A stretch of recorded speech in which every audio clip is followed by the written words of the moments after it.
इस कार्यक्रम के पुण्यार्चक हैं वंडर सीमेंट। फर्क नजर आएगा।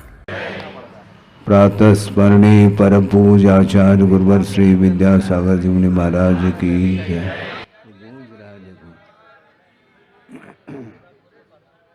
कितना गूंजता है, व्यवस्थित करो।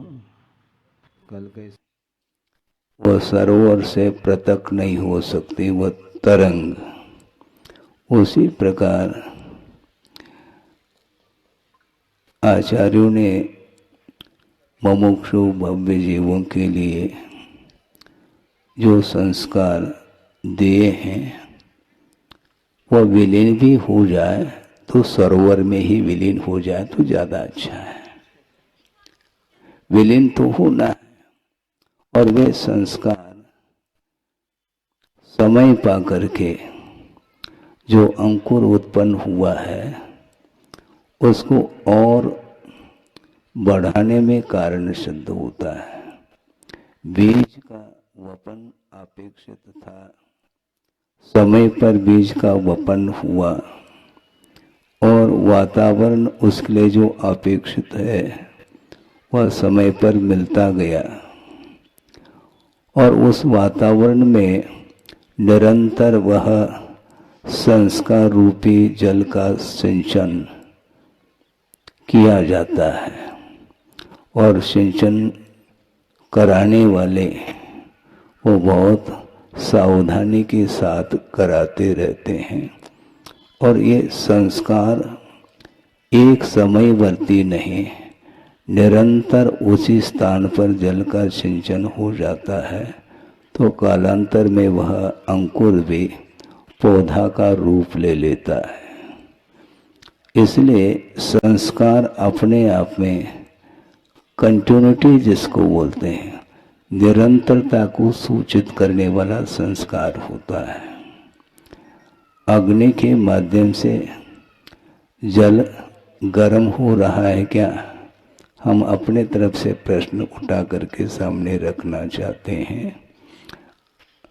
जल जो गर्म हुआ वह बिना अग्नि के तो नहीं, किंतु अग्नि का संयोग मात्र, अग्नि का संपर्क मात्र अपेक्षित नहीं, किंतु उसमें संस्कार उसको बोलते हैं निरंतरता।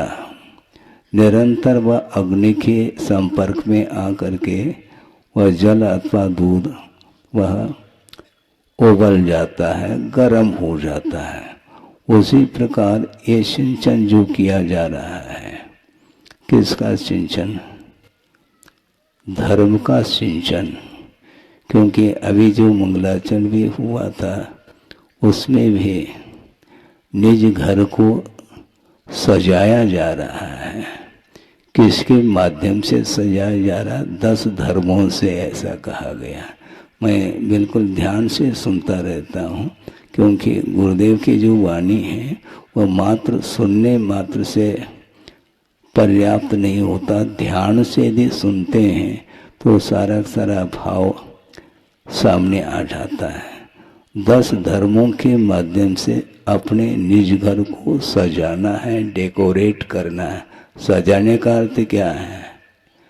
अपने आपके घर को क्या करते हैं? हाँ, डेकोरेट। बिल्कुल एक्यूरेट होना चाहिए डेकोरेट भी। हाँ हाँ हाँ, देखो इसी से थोड़े बहुत भी यदि अनुप्रास आ जाता है तो एकदम अलग ही स्फूर्ति आती है। डेकोरेट तो कर रहे हैं लेकिन एक्यूरेट होना चाहिए तो उसके माध्यम से सुंदरता बढ़ती है। जो वस्त्र होता है वह बिल्कुल हाई क्वालिटी का है, लेकिन नाप तोल से यदि वह शर्ट बन जाता है, पैंट और शर्ट अनुपात से, यदि कपड़ा अच्छा है इसलिए अनुपात से ज़्यादा यदि ढीला कर ले तो फिर वह एक्यूरेट नहीं हुआ। डेकोरेशन करने के लिए भी दिमाग चाहिए, सुंदरता लाने में भी नाप तोल की आवश्यकता होती है, उसी प्रकार अपने निज घर को बहुत सुंदर बनाना है और जो बना हुआ है वह तत्काल डिलीट ना हो। इसलिए ये आपके सामने बात रखी कि शांत सरोवर में जो लहरें उत्पन्न हो रही हैं वह बाहर नहीं जाएगी। उसी प्रकार ये जितने भी प्रति समय जो संस्कार आपके अंदर आ रही हैं वो सारे सारे संस्कार आपके जीवन में समाहित हो जाए, ये प्रभु से हम कामना कर सकते हैं। योग्यता आपके अंदर है और योग्यता के अनुरूप निमित्तों का समागम भी हो चुका है और निमित्त के बिना काम तो कुछ होता तो है नहीं, तो बिल्कुल क्लियर है। किंतु समय पर उन निमित्तों का समागम होना और उसके उपरांत जो है वह सुरक्षित रह जाए। निमित्त मिलने के उपरांत, निमित्त का समागम होने के उपरांत भी यदि उसका हम उपयोग अच्छे ढंग से अपने जीवन में करते हैं तो निश्चित रूप से वह विकास, वह संस्कार निरंतर बढ़ते चले जाते हैं। तो संस्कार कल कहा था अंकुर कॉलोनी, अब आज कहने जा रहा हूं संस्कार कॉलोनी। हाँ, संस्कार ये इसी कॉलोनी में वह संस्कार आएंगे। इस परिसर के बाहर चले जाएंगे तो फिर कॉलोनी भिन्न मानी जाएगी। वहाँ का वातावरण, वहाँ का माहौल, वहाँ का कल्चर सब इससे बिल्कुल ठीक विपरीत है। इसलिए इस बाउंड्री वॉल से आपको नहीं जाना है। मतलब महाराज फिर हम कैसे करेंगे? जाना तो पड़ता है, जाओ, किंतु बाउंड्री वॉल जो है वो कौन सा है? जो ज्ञान का बाउंड्री वॉल है उससे बाहर नहीं जाना है। बहुत मजबूत अभी हो करके आया, कहाँ पर, जहाँ पर जिनालय बन रहा है, बड़े बड़े पत्थर वहाँ पर रखे जा रहे हैं। बहुत मजबूती के साथ वो बाउंड्री वॉल भी है और पथ बनता चला जा रहा है। इसलिए मजबूती के साथ संस्कार की निरंतर वह संस्कार आते चले जाएं। तो पुराने जो संस्कार हैं, जो अनादिकालीन मोहजन्य संस्कार, वो इस धार्मिक संस्कार के माध्यम से वो सारे सारे समाप्त होते चले जाते हैं। अर्थ ये है 10 धर्मों के माध्यम से अपने घर को क्या करना है? एक्यूरेट डेकोरेट करना है।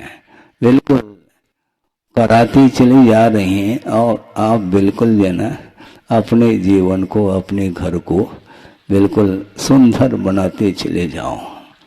उनका जो श्रम है वह सार्थक आप लोगों को सिद्ध करना है।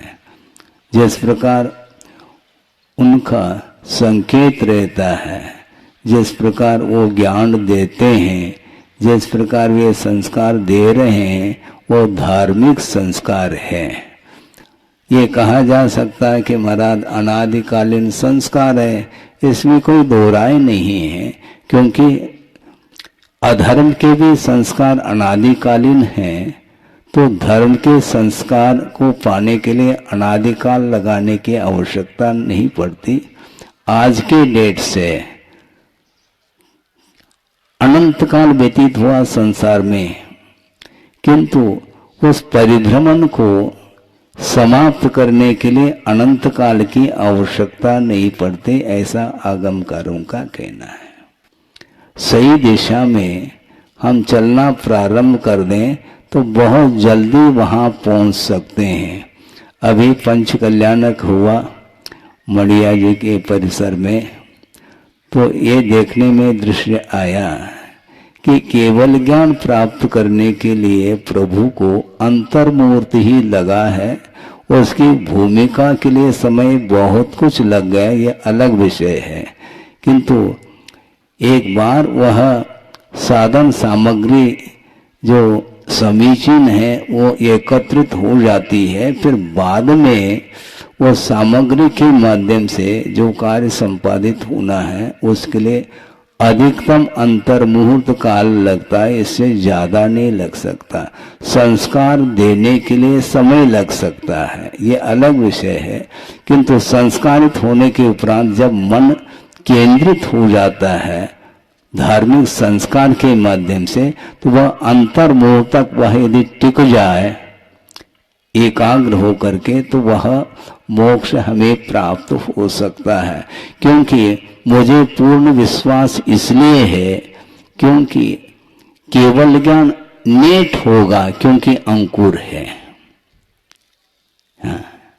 और धर्म के ये अंकुर है, और ये संस्कार धार्मिक संस्कार के माध्यम से सारे सारे अंकुर वो पौधे के रूप ले रहे हैं, फिर बाद में वृक्ष बनने वाला है, और बीज के अनुरूप ही वृक्ष होता है। मान लो किसी ने चना बो लिया और गेहूं आ जाए, ऐसा संभव नहीं। उसी प्रकार बीज आपका है और उसके लिए समयोचित समय समय पर जो आवश्यक है खाद पानी आदि आदि वो देते चले जाते हैं, तो बहुत जल्दी ग्रोथ हो जाता है। उसी प्रकार बीज के अपेक्षा से आपकी योग्यता है, और निमित्त भी योग्यता के अनुरूप निमित्त मिलते चले जा रहे हैं। उसके माध्यम से संस्कार बहुत जल्दी है, जल्दी कहने से नहीं होता है, उसमें भी समय लगता है। इसलिए कब होगा इस प्रकार अपने को आकुल व्याकुल नहीं होना चाहिए, क्योंकि एक कक्षा से दूसरी कक्षा में प्रवेश पाने के लिए कितना काल दिया गया? 1 साल। तो 1 साल तक सोना नहीं, 1 साल तक सोएंगे तो रिजल्ट में सोना नहीं मिलेगा। हाँ, गोल्ड मेडल जो मिलता है वो सोने से थोड़ी मिलता है। 1 साल तक जागृत रहो और निरंतर अध्ययन में आपका मन लगना चाहिए। बीच बीच में थोड़े बहुत रेस्ट लेने के अपेक्षा से मनोरंजन आदि के लिए भी समय दिया गया है, लेकिन मनोरंजन के लिए समय अल्प मिलता है। बाकी जो कुछ भी कोर्स का विषय है उसमें पारंगत होने के लिए 1 साल दिया गया है। तो निरंतर यदि आप पुरुषार्थ करेंगे तो कोई भी फेल आपको कर ही नहीं सकता। फेल कोई करता नहीं, ये ध्यान रखो। हमें फेल किया गया, फेल हुए हैं, फेल वो नहीं करते, ये ध्यान रखो। शिक्षण देने वाले फेल करेंगे क्या? जो शिक्षण ले रहा है वह फेल हो रहा है। असावधानी के कारण, समय का अपव्यय होने के कारण उसका अध्ययन पूर्णतः नहीं हो पाया, उसके कारण उसको अंक कम मिल रहे हैं। इसलिए अंक को बढ़ाया जाता है। आप बढ़ा सकते हैं, लेकिन निरंतर आप अध्ययन में रत रहेंगे तो निश्चित रूप से आंख मेज करके पास हो जाएंगे। मेहनत क्योंकि 1 साल का, लेकिन ये ध्यान रखो जो पुरुषार्थ किया जाता है उसमें भी समीचीन पुरुषार्थ होना चाहिए। एक व्यक्ति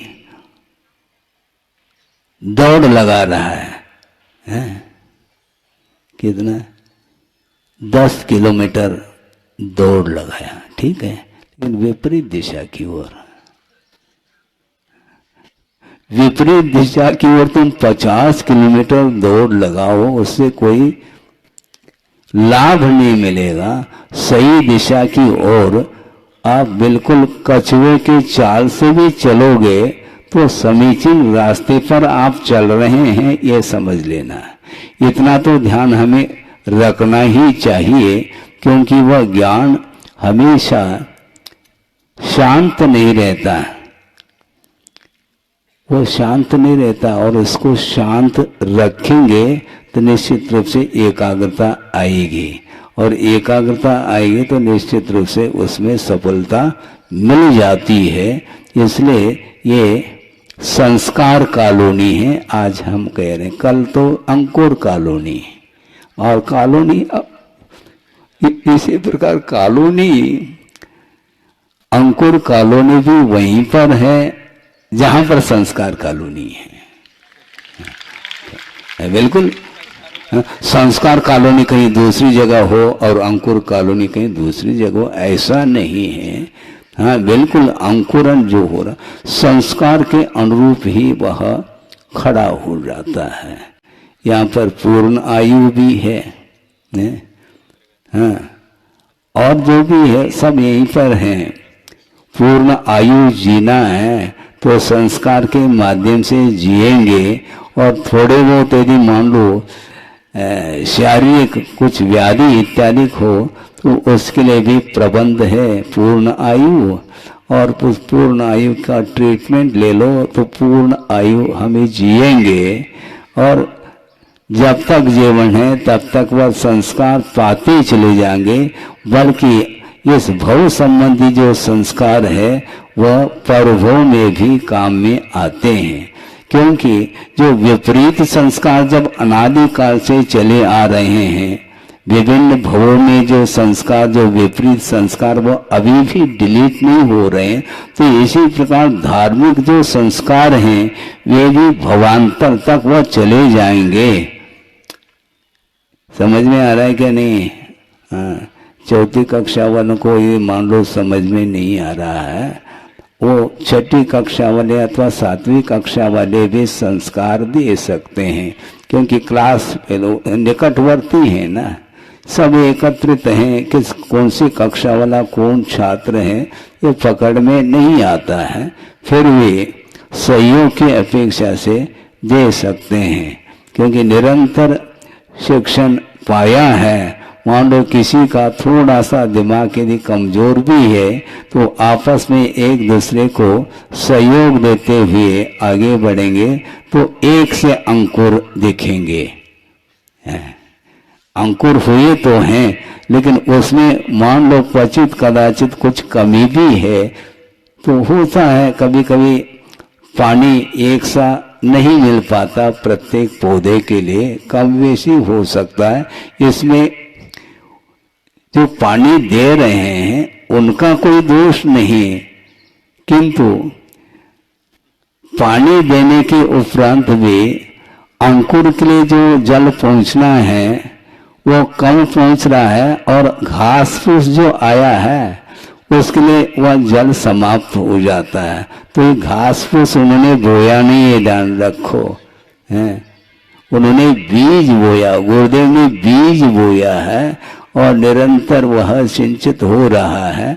और अंकुर आने के उपरांत यदि आसपास इर्द गिर्द यदि मान लो घास फूस उग आ रहा है तो अपनी ही कमजोरी मानी जाएगी, क्योंकि बोया थोड़ी उसको घास फूस को है, वो आपके परिणामों की देन है।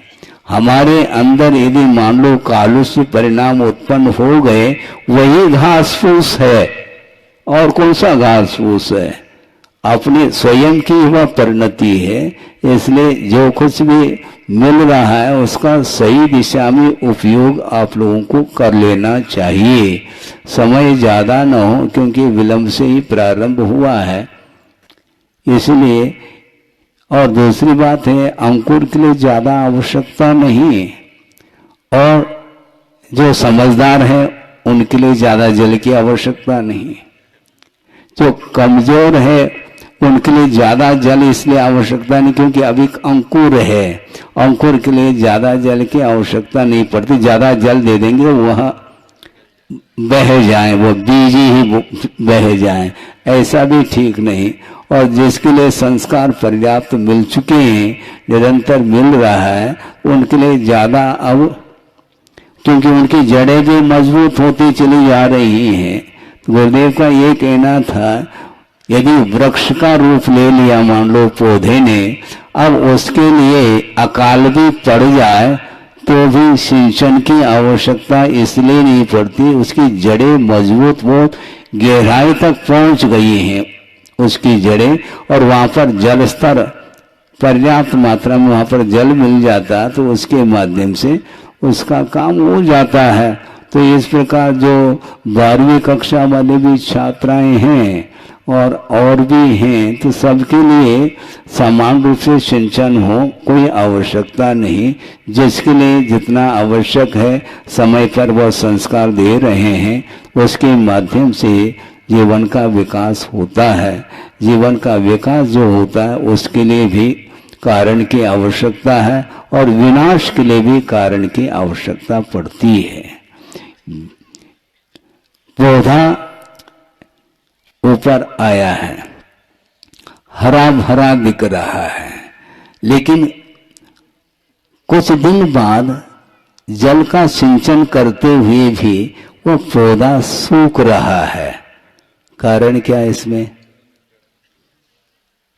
धूप के कारण नहीं, धूप के कारण तो उसके लिए तो और अच्छा उसके लिए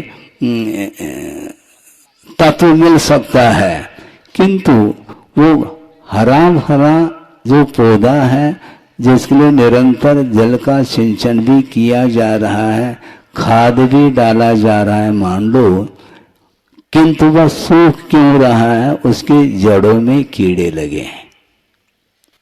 सुन रहे हैं? कीड़े लगे हैं। उसी प्रकार अपने अंदर यदि कीड़े लग रहे हैं, राग द्वेष कषाय आदि की कीड़े, तो फिर वो हरा भरा वह पौधा भी सूख जाएगा। इसमें कौन कारण है?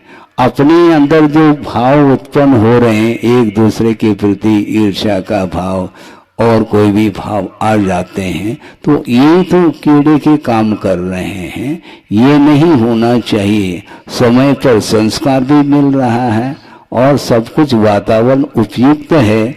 अब उसमें आपका यदि मन लग जाए पढ़ाई में, ज्ञान के विकास में, तो निश्चित रूप से उपादान सही होने के कारण उसमें विकास हो जाता है। समय भले लग जाए ये अलग विषय है, किंतु सही दिशा की ओर यदि पुरुषार्थ हो रहा है, निश्चित रूप से कारण के अनुरूप कार्य होता है।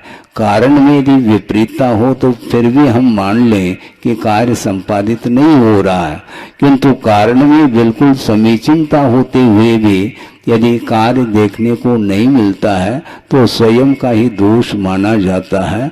इसलिए पंच परमेष्ठि का नामस्मरण हम करते हैं, इसके उपरांत भी यदि विशुद्धि नहीं बढ़ रही मान लो किसी के अंदर, तो उसमें नमोकार मंत्र का कोई दोष नहीं है। पंच परमेष्ठि हैं, वो वीतरागी हैं, उनके आधार से प्रत्येक जीव का कल्याण हो जाता है उपादान के बल पर। किंतु उसका उपयोग यदि अच्छे ढंग से करते हैं तो वह कारण कार्य को पैदा करने के लिए कारण सिद्ध होता है। इसलिए कार्य और कारण की व्यवस्था, इसको समझते हुए लगनशीलता के साथ हम आगे बढ़ते हैं, पुरुषार्थ करते चले जाते हैं सही दिशा की ओर, निश्चित रूप से मंजिल मिल सकता है। मिले इस पवित्र भावना के साथ। अहिंसा परमो धर्म की जय। वस्तु का परिणमन रुकता नहीं है। रोकने का प्रयास भी कर लें तो भी उसके परिणमन को हम रोक नहीं पाएंगे। ठीक है, व्यवस्थित है। ये सिद्धांत है, प्रत्येक वस्तु परिणमनशील है और परिवर्तन जो होता है वह स्मृति का विषय बन सकता है, किंतु अनुभूति जो होती है वह वर्तमान की हुआ करती है। अतीत की स्मृति अलग विषय है और उसका संवेदन जो होगा वह वर्तमान में ही हुआ करता है। किंतु स्मृति के माध्यम से भी कर्म का अर्जन करता रहता है संसारी प्राणी। वर्तमान में जीना उसको पसंद नहीं है, हमेशा अतीत की स्मृति और अनागत की आकांक्षा को लेकर के जीता है। इसलिए उसका जीवन स्वाधीन नहीं हो पाता। कर्म का उदय भिन्न भिन्न क्षेत्रादि के निमित्त को लेकर के वह बंधा हुआ कर्म का उदय आ जाता है, तो वह अपना फल देता है। वह फल नहीं देता, उदय में आकर के वह निकल रहा है, और उदयागत कर्म को झेलने की क्षमता सांसारिक प्राणी के अंदर नहीं है। कर्म का उदय भी हो और इसके उपरांत भी उस कर्म के उदय से हम प्रभावित न हो, इतना प्रयास करना है। लेकिन ये प्रयास अभी तक न हुआ, होने की उम्मीद है। कभी कभी मन में स्वाभाविक रूप से विकल्प आ सकता है, जब अभी तक वह मोक्ष प्राप्त नहीं किया गया अपने द्वारा, तो भविष्य में क्या संभावना है। कभी कभी लगता है कि असंभव तो नहीं है, असंभव नहीं, किंतु समीचीन पुरुषार्थ यदि करते हैं तो वो कोई भी असंभव वाली बात नहीं है। किंतु द्रव्य की ओर दृष्टि, वस्तु के स्वरूप की ओर दृष्टि नहीं जाने के कारण ही वह मोह से प्रभावित होता चला जाता है। वस्तु के स्वरूप को हम कैसे समझे महाराज? जो स्वरूप है, स्वभाव है, वह अपने आप में एक अलग अस्तित्व रखता है, किंतु जो परिणमन वैभाविक हो रहा है, अशुद्ध रूप से परिणमन हो रहा है, उसके कारण ही आपका जो मन है वह गाफिल होता रहता है। यह शरीर है आपका, जो कि पौद्गलिक वर्णा से ही वह निर्मित है। यदि शरीर में जो असंख्यात अथवा अनंत परमाणु लगे हुए हैं, वह सारे सारे बिखर जाए, कोई पहचान हो सकती है? आपकी जो पहचान हो रही है वह शरीर के माध्यम से हो रही है, और वह शरीर यदि मान लो बिखर जाता है तो वह आत्म तत्व उसमें रह नहीं पाएगा। तो आत्मा की पहचान वस्तुतः वर्तमान में शरीर के आश्रित व परिचय हो रहा है, उसकी पहचान हो रही है, और इस पहचान को ही अपनी पहचान मान करके वह चल रहा है। एक दूसरे के साथ परिचय देने का वह पुरुषार्थ करता है, और 2 दिन तक लगातार परिचय में ही लगाया आप लोगों ने। 15 तारीख और 16 तारीख परिचय जो दिया है एक दूसरे के प्रति, वह परिचय न आत्मा का परिचय तो है ही नहीं, किसका परिचय? लेकिन पता नहीं आबाल वृद्ध इस परिचय से जुड़ा हुआ है, जबकि अतीत अनंत काल में इस प्रकार की पर्यायों को अनंत बार प्राप्त कर लिया, इसके बावजूद भी अभी भी परिचय में लगा हुआ है। अतीत भव में हम कहाँ थे, हमारा संबंध किसके साथ किस रूप में था, किस पर्याय के साथ हम अपना जीवन गुजारते रहे, इसके बारे में कोई भी किसी को परिचय हो तो बताओ। अतीत की परिचय है ही नहीं, और वर्तमान में जो कुछ भी उम्र मिली है उसी में एक दूसरे के साथ वह संबंध जोड़ने का पुरुषार्थ करता है। और जो व्यक्ति संसार से ऊपर उठना चाहता है तो वह संबंध को पसंद नहीं करता। महाराज ये हमेशा आप मंच पर बैठ करके ये क्या कहते रहते हैं, हमें समझ में बात नहीं आती। हमारी बात कहो, ऐसा आप कह सकते हैं। आपकी बात इसलिए नहीं कह सकता कि आप चाहते क्या हैं, उसके अनुरूप हम उपदेश देंगे। आप क्या चाहते हैं, क्योंकि दुकान अपनी है, ग्राहक आप लोग हैं। आप क्या चाहते हैं बोलो? संसार में बने रहना चाहते हैं क्या संसार से ऊपर उठना चाहते हैं? अपना आत्म कल्याण करना चाहते हैं क्या इसी संसार में रहना चाहते हैं, आपकी इच्छा क्या है, क्योंकि इच्छा के अनुरूप ही उपदेश दिया जा सकता है। तो आप कहेंगे महाराज हम यहाँ रहना नहीं चाहते हैं, तो यहाँ सम्मेलन क्यों किया? आप रहना भी न चाहो और सम्मेलन, दोनों बात विरोधाभास लग रहा है मुझे। आप संसार में रहना आपको यदि पसंद नहीं है तो संबंध को जोड़ने में आपका मन क्यों लग रहा है, उसमें क्यों हर्ष का अनुभव करता है? ये किसका परिणाम है? ये मोह का ही परिणाम है, ये ज्ञान का परिणाम नहीं, बल्कि वह ज्ञान मोह से जो प्रभावित है उसके कारण ही इस प्रकार वह उसकी दृष्टि बाहर की ओर जाती है, भीतर नहीं आ पाती। भीतर आना बहुत कठिन है। ये निरंतर ये भौतिकता बढ़ती चली जा रही है और आप फोटो लेते हैं, आत्म तत्व आ रहा है उस फोटो में, कोई पहचान है उसकी नहीं है, फिर भी शरीर को ही वह अपना स्वरूप मान रहा है, जबकि इससे भिन्न उसका स्वभाव है। इस प्रकार अज्ञान के कारण, मोह से प्रभावित होने के कारण जो चाहता है वह उसे नहीं मिल पाता। और चाहते क्यों हैं?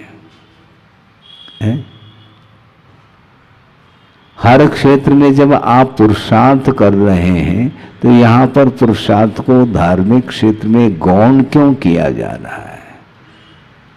एक एक कार्य आपके पुरुषार्थ के अधीन है, तो धार्मिक क्षेत्र में भी पुरुषार्थ कर लेना चाहिए, समीचीन पुरुषार्थ, आत्म पुरुषार्थ।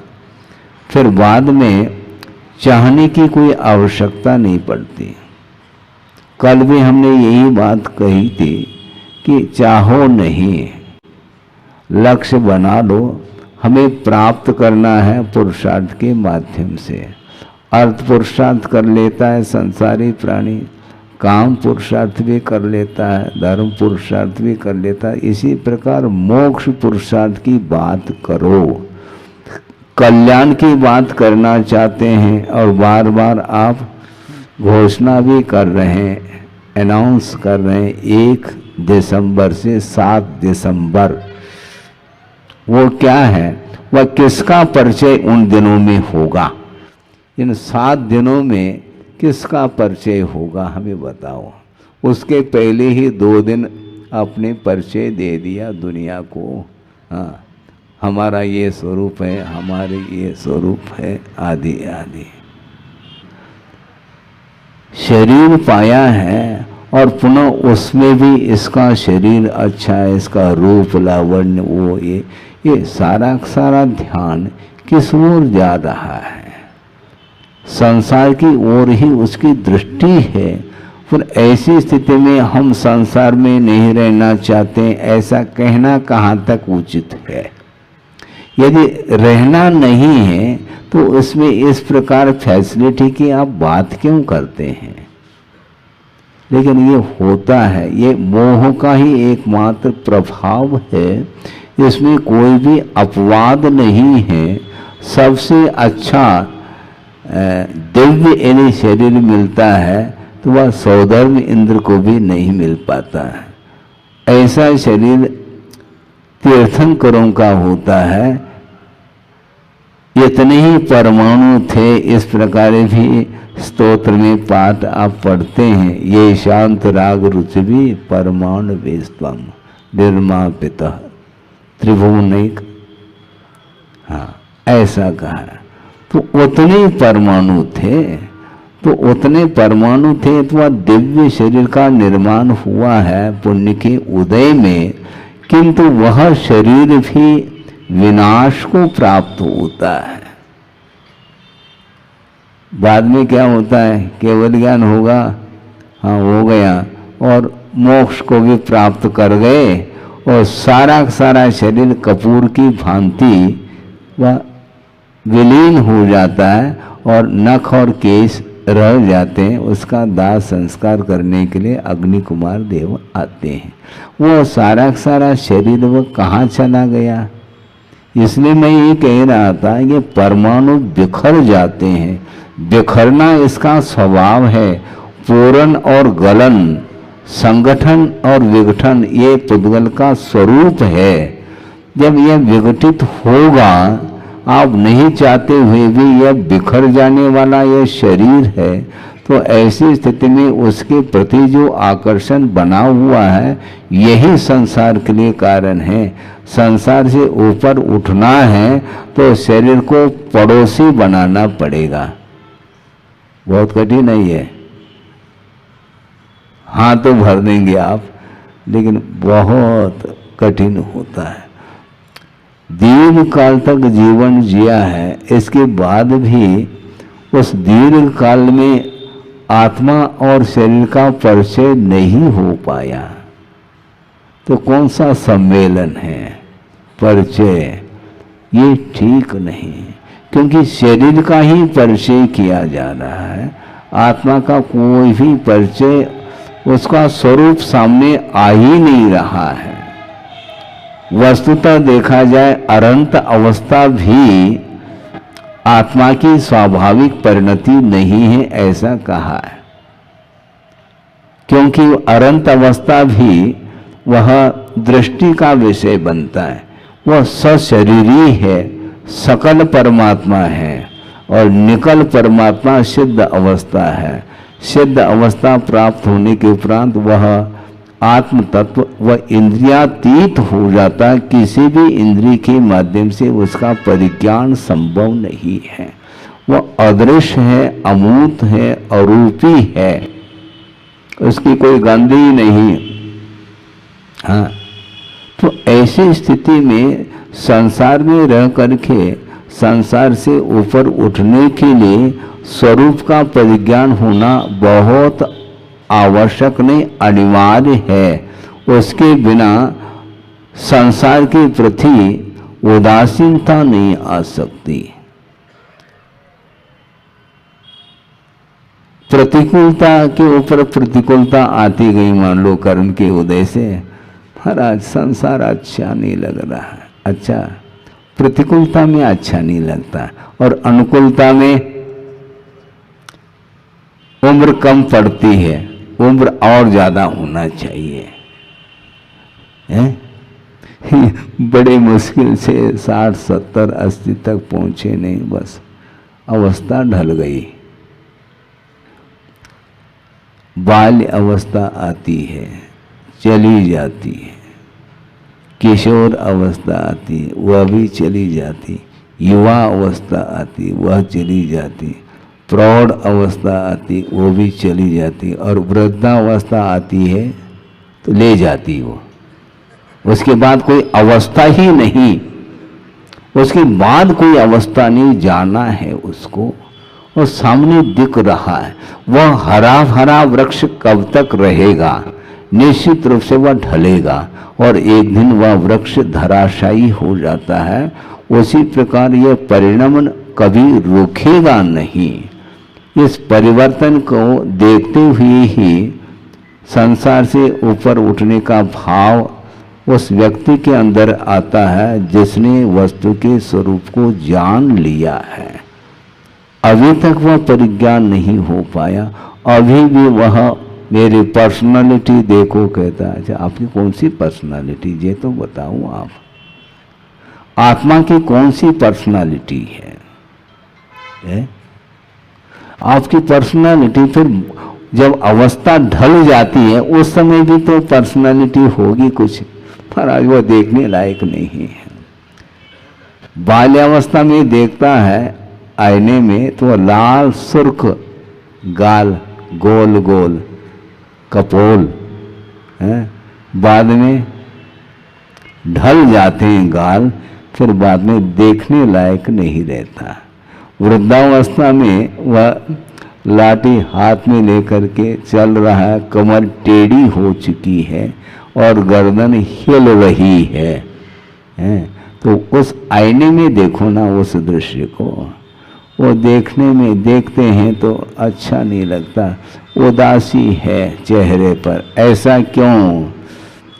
क्यों मत पूछो तर्क से, स्वभाव रहता दूर। स्वभाव कभी भी तर्क गोचर नहीं हो सकता। ऐसा क्यों, ये मत पूछो, क्योंकि ये स्वभाव है, वस्तु का स्वरूप है, उसको हम उससे बच नहीं पाएंगे। आप कितने भी अच्छे अच्छे पौष्टिक वस्तुओं का सेवन करो, किंतु आपकी पर्सनालिटी ढलेगी। आप हलवा खिलाओ, पूड़ी खिलाओ, ड्राई फ्रूट्स खिलाओ, डाइजेशन समाप्त हो गया तो वह पचेगा ही नहीं, बचेगा। वो है पचता नहीं, बचता है। हाँ, जो खाया है वह पचेगा नहीं, डाइजेस्ट नहीं होगा, क्योंकि मशीन पुरानी हो गई, वर्कशॉप। नया शरीर चाहिए तो ठीक है, मरण के उपरांत ही नया शरीर मिलेगा। मशीन है, कोई गाड़ी है आपकी और टायर मान लो घिस गए तो दूसरा टायर लगाते हैं, तो लेकिन ये टायर जो है ना, इसको बदल नहीं सकते, कोई जोड़ नहीं सकते, इसमें निश्चित रूप से नया ही मिलेगा। तो बार बार जन्म मरण जो हो रहा है, ये मोह का ही एकमात्र परिणाम है। इसलिए जन्म और मरण से ऊपर उठने के लिए यह जैन धर्म जो है वह आपके लिए शरण लेने योग्य है। एक श्लोक आता है कि संसारी प्राणी क्या क्या सोचता है, वह वर्तमान में नहीं जीता, भविष्य की आकांक्षा उसके अंदर हमेशा पलती रहती है। कवि ने कल्पना की है, एक रूपक रखा है सामने, उसको आपके सामने रखना चाह रहा हूं कि यद्यपि संगी पंचेंद्रिय के अंदर ही विचार विमर्श करने की क्षमता रहती है, एक इंद्रिय से लेकर के असंगी पंचेंद्रिय तक वह ज्ञान का परिणमन जो है वह मन के अभाव में चल रहा है। लेकिन कवि ने ये कल्पना की है और श्लोक में भाव प्रदर्शित किया है, वह ये है कि रात्रि गमिष्यति भविष्यति सुप्रभातम, रात्रि गमिष्यति भविष्यति सुप्रभातम, भास्वान उदेष्यति हसिष्यति पंकजश्री, एवं विचिंतयति कोशगत द्विरेफ, हा हंत हंत नलिनी गजवुज हारे। संस्कृत में है, इसका भाव आपके सामने है। कोशगत द्विरेफ, द्विरेफ बोलते हैं भ्रमर को, और वह कमल के अंदर बंद है कोशगतः, वह सोच रहा है, जबकि वह भ्रमर है, वह असंगी है। लेकिन परिकल्पना तो देखो कवि की, वह भ्रमर सोच रहा है क्या, रात बीतेगी, प्रभात होगा और सूर्य उदित होगा, ये सब भविष्य की बात है, और कमल खिलेगा और पुनः मैं उस पराग का सेवन करूंगा। इस प्रकार वो उस कमल के भीतर बैठ करके वह भ्रमर विचार कर रहा है। इतने में वह सरोवर में जो कमल था बंद था और वह हाथी पहुंच गया और वह उसको चबा लिया। हाँ हंत हंत नलिनीम गज उज्जहार, उस गज अर्थात हाथी ने उसको कवल बना लिया उसने। अब वह हाथी के पेट में गया है वह भ्रमर, अवसान को प्राप्त हुआ। सोच क्या रहा था, रात व्यतीत होगी, मतलब भविष्य की चिंता है, और प्रभात होगा, सूर्य उदित होगा तो कमल खिलेगा, कमल खिलेगा तो मैं पराग का पुनः सेवन करूंगा। ये भविष्य का ये भविष्य की चिंता, भविष्य का चिंतन, और इसमें वर्तमान चला जाता है। इसी प्रकार महाराज अभी तो खाने पीने के दिन हैं, हम बाद में सोच लेंगे, अभी तो आप अपना काम करो, सुनाओ, हम सुन रहे हैं, ग्रहण करने की बात अभी नहीं, फिर अभी नहीं तो कभी नहीं, फिर क्योंकि अवसर चूक जाएगा, पुनः यह मनुष्य जीवन मिलेगा नहीं मिलेगा इसके बारे में क्या गारंटी है? कुछ भी नहीं। मनुष्य भाव मिला पुण्य के उदय से और वह अवसान को प्राप्त हो जाता है, वह पुनः मनुष्य भय को प्राप्त करने के लिए इतना आसान नहीं है, वह दुर्लभ पर्याय मानी जाती है। मान लो ज्यादा से ज्यादा पुण्य के उदय से वह अवसान को प्राप्त करके स्वर्ग पहुंच जाएगा। स्वर्ग के बाद वहां से जब उतरेगा तो वह तिर्यंच भी बन सकता है, ये ध्यान रखो।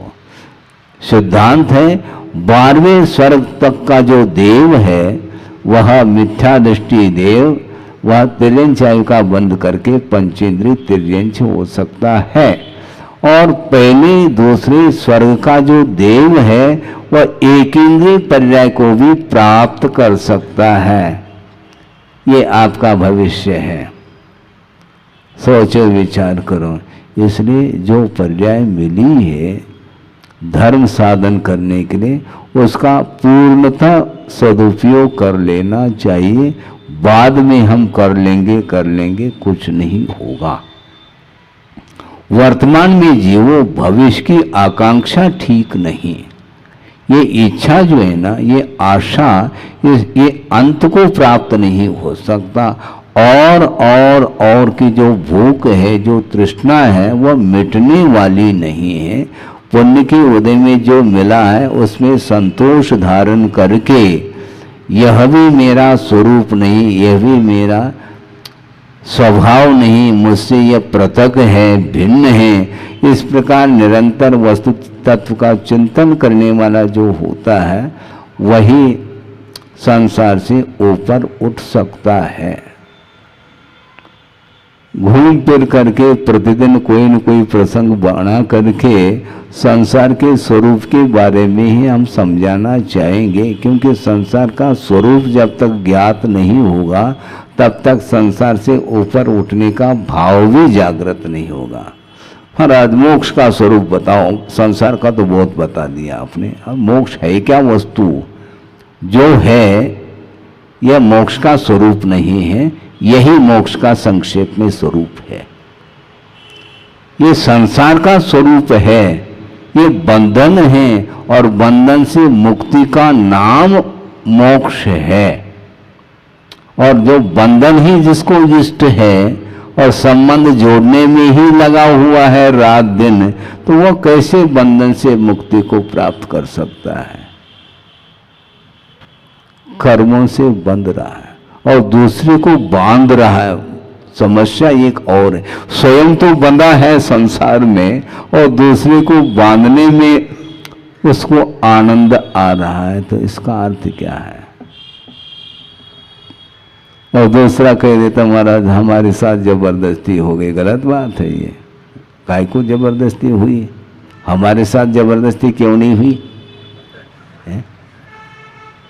जबरदस्ती थोड़ी होती, स्वयं की इच्छा, स्वयं की उत्कंठा, स्वयं की ही आशा रहती है, इसलिए दूसरे के ऊपर वह आरोप जाता, ये ठीक नहीं है।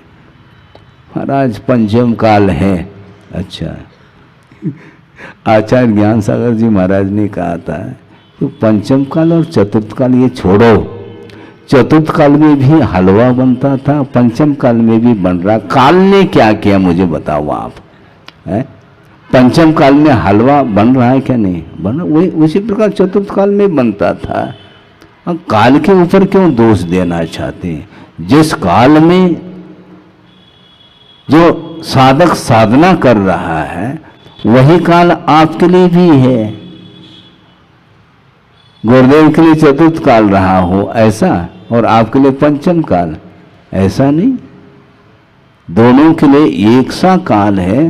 काल एक मात्र एक निमित्त है, किंतु जो काल मिला है उस काल में जहाँ तक हम अपने आप को विकसित कर सकते हैं वहाँ तक किया जा सकता। आप स्वतंत्र है। नाम तो किसी का स्वतंत्र रखा जा रहा है, लेकिन वह परतंत्र है? वस्तु स्वतंत्र है क्या परतंत्र है, इसके बारे में तो सोचो।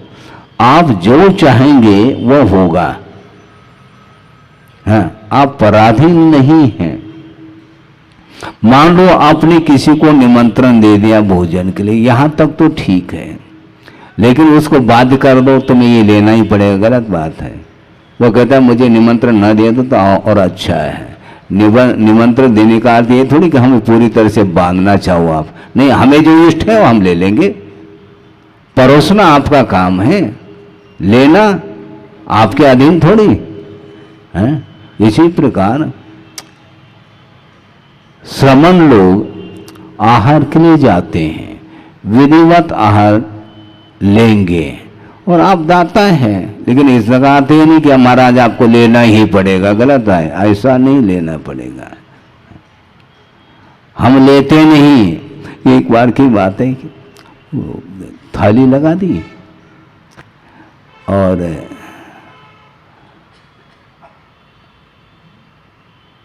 हमने इस अपेक्षा से सामान उठाया नहीं, क्योंकि उसको बहुत दुख होता है। महाराज सब उठाते रहते हैं, तो हमने उठाया नहीं। फिर बाद में हमने लिया नहीं, तो आहार होने के उपरांत वह कह रहा है महाराज आपने उठाया नहीं, तो हमने रखा थोड़ी, रखा आपने है, हमने ना उठाया है ना रखा है। हमें जो लेना वो लेंगे, इतनी स्वतंत्रता तो हमारे अंदर है। आपने उठाया नहीं महाराज, हमने रखा कहाँ, मुझे बताओ। थाली आपने दिखाया है, थाली में सामान आपने रखा है, हमने तो रखा ही नहीं है, तो उठाने का क्या प्रश्न है। जो लेना वो ले लेंगे, नहीं लेना है तो नहीं लेंगे। स्वतंत्र है। उसी प्रकार प्रत्येक द्रव्य जब स्वतंत्र है तो वह पराधीन क्यों? मोह के कारण ही इस प्रकार उसकी वृत्ति बन रही है, वह दूसरे को दोष देता है। हाँ, हमारा तो भाव महाराज बिल्कुल कतई नहीं था, लेकिन इतनी जबरदस्ती हमने पहली बार देखा, ऐसा वो कहता है। अच्छा, पहली बार नहीं, अनंत बार हुआ, ये ध्यान रखो। अनंत बार शादी हुई है और ये पहली बार थोड़ी है। संबंध स्वयं को इष्ट है, इसलिए वो सोर जाता है। सोचो, विचार करो, राम और लक्ष्मण के बारे में तो सोचो। दोनों भाई भाई हैं और एक का पतन हुआ है और एक का पूर्णतः उत्थान हुआ।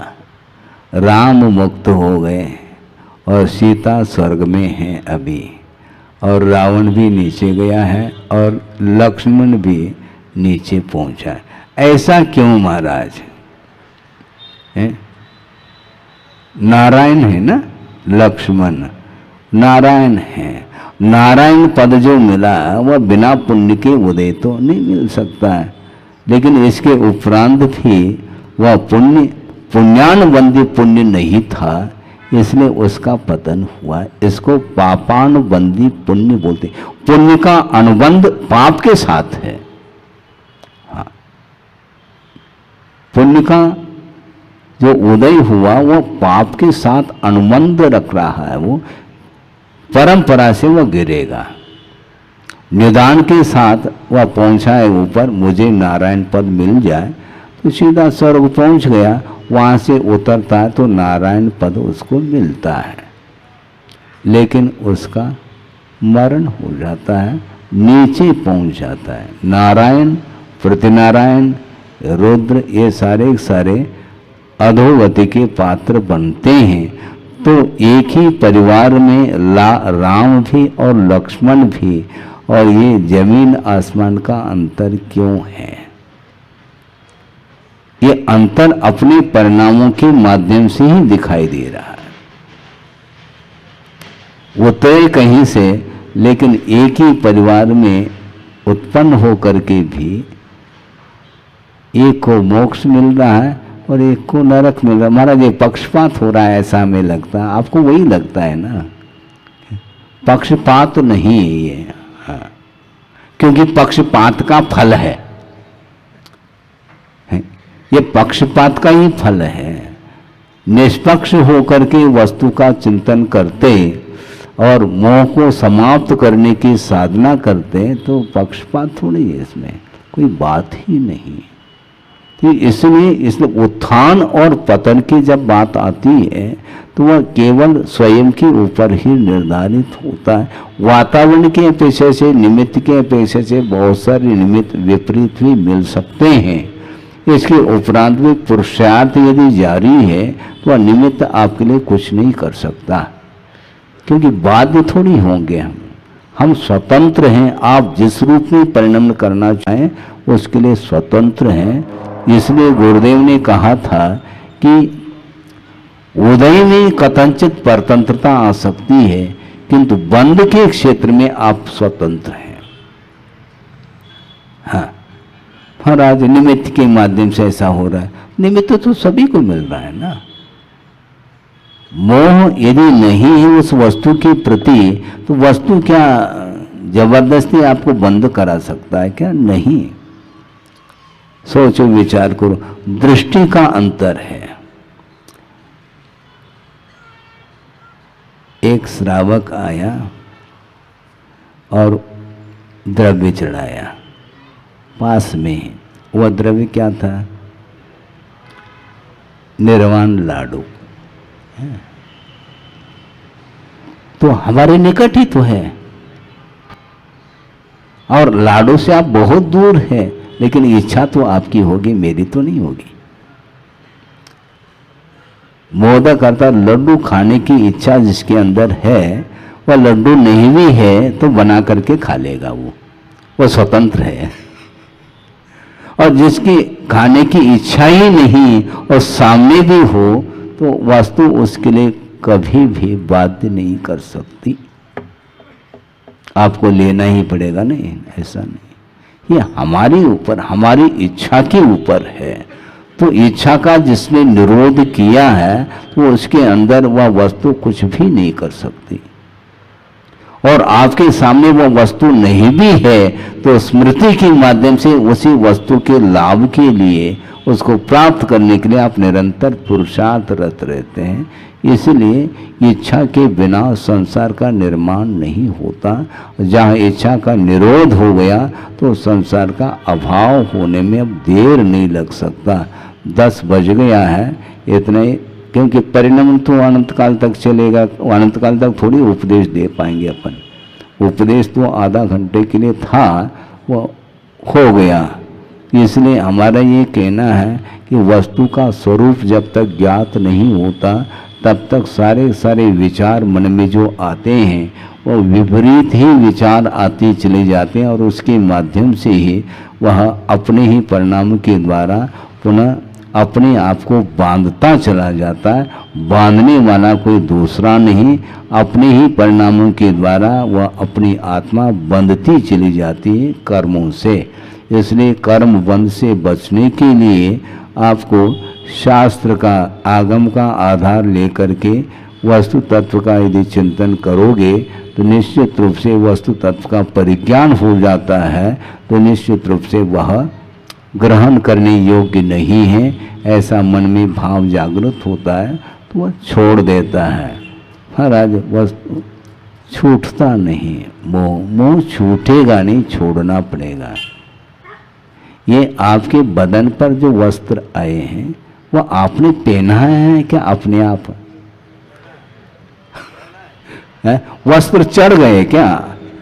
अपने आप चढ़ते तो हमारे ऊपर भी अपने आप चढ़ जाना चाहिए।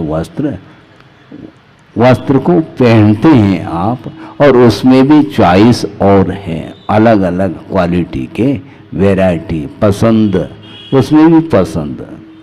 ये सब बुद्धि पूर्वक ही सब कार्य करता चला जा रहा है। तो जिस प्रकार बुद्धि पूर्वक ये आप कार्य कर रहे हैं सांसारिक कार्य, उसी प्रकार उस मोह को छोड़ने के लिए बुद्धि पूर्वक पुरुषार्थ करना होगा, जिसके माध्यम से इस शरीर से आत्म तत्व प्रत्यक्ष हो सकता है। हो इस पवित्र भावना के साथ। अहिंसा परमो धर्म की जय।